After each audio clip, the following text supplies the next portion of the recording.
Salah satu hewan yang dapat hidup di dua alam adalah katak. Katak adalah hewan amfibi yang menghabiskan sebagian hidupnya di air alam akuatik dan sebagian hidupnya di darat alam terestrial. Berikut adalah beberapa karakteristik katak yang memungkinkannya untuk hidup di kedua alam tersebut. 1. Sistem pernapasan. Ketika berada di air, katak menggunakan insang untuk bernapas dan mengambil oksigen dari air. Namun, ketika berada di darat, mereka mengandalkan paru-paru untuk bernapas. 2. Kulit yang lembab. Kulit katak memiliki lapisan lendir yang membantu menjaga kelembaban tubuh. Hal ini memungkinkan mereka untuk tetap lembab dan terhidrasi saat berada di alam terestrial. 3. Kaki dan pergerakan. Kaki katak yang kuat dan dilengkapi dengan jumbai atau membran di antara jari-jarinya memungkinkan mereka berenang dengan baik di air. Jumbai ini membantu mereka menghasilkan dorongan dan menggerakkan diri melalui air. Namun, saat berada di darat, katak menggunakan kaki mereka untuk melompat dan bergerak di atas permukaan tanah. 4. Metamorfosis. Tahap metamorfosis dalam siklus hidup katak memungkinkan mereka untuk beradaptasi dengan dua alam yang berbeda, larva katak yang disebut berudu. Hidup di air dan memiliki bentuk tubuh yang lebih cocok untuk hidup di lingkungan tersebut. Namun, saat mereka mengalami metamorfosis, mereka mengubah bentuk tubuh mereka menjadi katak dewasa yang memiliki kaki dan paru-paru untuk hidup di darat. Kepiting adalah contoh hewan yang hidup di dua alam, yaitu di air laut, sungai, rawa, dan di darat terutama di wilayah pantai atau daerah basah. Berikut adalah beberapa karakteristik kepiting yang memungkinkan mereka beradaptasi dan hidup di kedua alam tersebut. Morfologi, kepiting memiliki cangkang yang keras dan kuat yang melindungi tubuh mereka. Cangkang ini terdiri dari dua bagian, yaitu karapas bagian atas dan plastron bagian bawah, yang membungkus tubuh kepiting dan memberikan perlindungan. Cangkang ini juga berfungsi sebagai struktur pendukung yang membantu kepiting tetap berbentuk meskipun di darat. 2.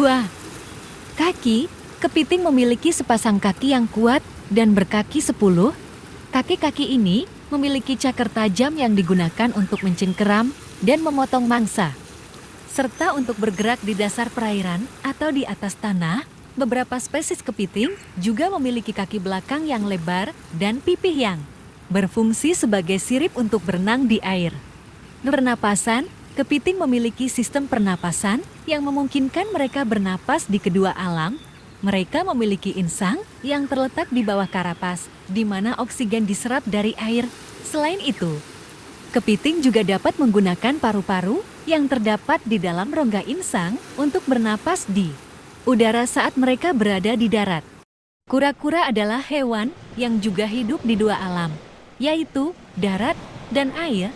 Mereka memiliki sejumlah karakteristik yang memungkinkan mereka beradaptasi dengan baik di kedua lingkungan tersebut. Berikut adalah beberapa karakteristik kura-kura yang mencerminkan kehidupan mereka di darat dan air. 1. Anatomi kura-kura. Cangkang. Salah satu karakteristik paling khas dari kura-kura adalah cangkangnya yang keras. Cangkang ini terdiri dari dua bagian, yaitu karapas bagian atas yang keras dan plastron bagian bawah yang keras. Cangkang ini memberikan perlindungan yang baik terhadap predator dan membantu menjaga kelembaban tubuh mereka di kedua lingkungan. Kaki. Kura-kura memiliki kaki yang kuat dan pendek yang dilengkapi dengan cakar yang berfungsi untuk menggali tanah atau berenang di air. 2. Adaptasi di darat. Pergerakan. Meskipun kura-kura berjalan dengan lambat di darat, mereka memiliki kaki yang kuat yang memungkinkan mereka untuk bergerak di permukaan tanah atau berenang di air dengan cukup baik. Makanan. Kura-kura darat cenderung menjadi herbivora, memakan rumput, dedaunan, dan buah-buahan. Mereka menggunakan paruh mereka yang keras untuk menggigit dan mengunyah makanan. 3. Adaptasi di air. Renang. Kura-kura memiliki kaki yang beradaptasi untuk berenang di air. Kaki yang pendek dan kuat ini membantu mereka bergerak dengan lincah di lingkungan air. Pernafasan. Ketika berada di air, kura-kura menggunakan paru-paru mereka untuk bernapas. Mereka naik ke permukaan air untuk menghirup udara segar. dan kemudian paru-paru mereka menyediakan oksigen yang dibutuhkan. Burung camar adalah hewan yang hidup di dua alam, yaitu darat dan air. Mereka memiliki sejumlah karakteristik yang memungkinkan mereka beradaptasi dengan baik di kedua lingkungan tersebut.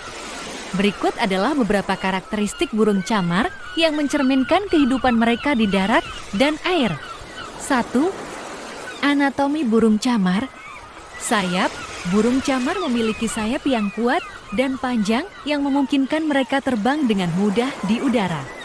Sayap-sayap ini juga membantu mereka bergerak dengan cepat dan lincah saat berburu di perairan. Kaki. Camar memiliki kaki yang panjang dengan cakar yang kuat. Kaki mereka sangat berguna saat mereka berada di daratan untuk berjalan atau berlari dan juga saat mereka mencari makanan di air. 2. Adaptasi di darat. Pencarian makanan di darat, camar sering mencari makanan seperti serangga, cacing, dan moluska di pasir pantai atau di daerah berawah.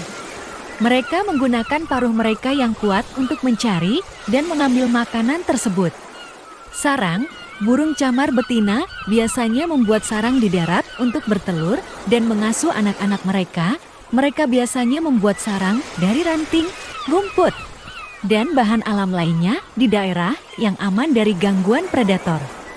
3. Adaptasi di air. Berenang dan menyelam. Camar memiliki bulu air yang tahan air yang memungkinkan mereka untuk berenang dan menyelam di air dengan mudah. Mereka dapat mengejar dan menangkap ikan atau hewan laut kecil di bawah permukaan air. Terbang di udara. Adaptasi utama camar adalah kemampuan mereka terbang di udara. Mereka memiliki sayap yang panjang dan kuat yang memungkinkan mereka terbang dengan lincah dan menjelajahi wilayah perairan yang luas.